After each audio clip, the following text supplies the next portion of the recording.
میرپور آزاد کشمیر سے خبر شامل کرتے ہیں، جہاں سے ہمارے نمائندے کی رپورٹ کے مطابق بھارتی وزیر داخلہ امت شاہ کے مقبوضہ کشمیر کے دورے کے خلاف احتجاجی مظاہرہ کیا گیا۔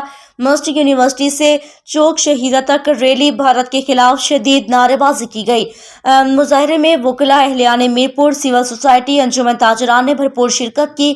احتجاجی ریلی کا مقصد دنیا کو باور کروانا ہے کہ بھارت جابر اور غاصب ملک ہے۔ بھارت نے مقبوضہ ریاست جموں کشمیر پر اپنا غاصبانہ قبضہ کر رکھا ہے۔ ریاست کے بے گناہ عوام بھارت سرکار کے معصوم کشمیریوں پر ظلم و ستم کے خلاف احتجاج بلند کر رہے ہیں۔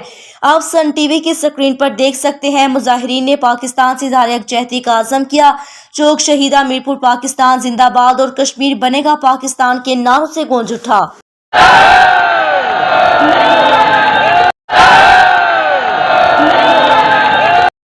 تلاشِ گمشدہ غیاث الدین عمر 77 سال، جس کا ذہنی توازن درست نہیں۔ عثمان بلاک، مسلم ٹاؤن، سرگودا روڈ، لاسانی پولیس سے 30 ستمبر 2022 سے لاپتہ ہے۔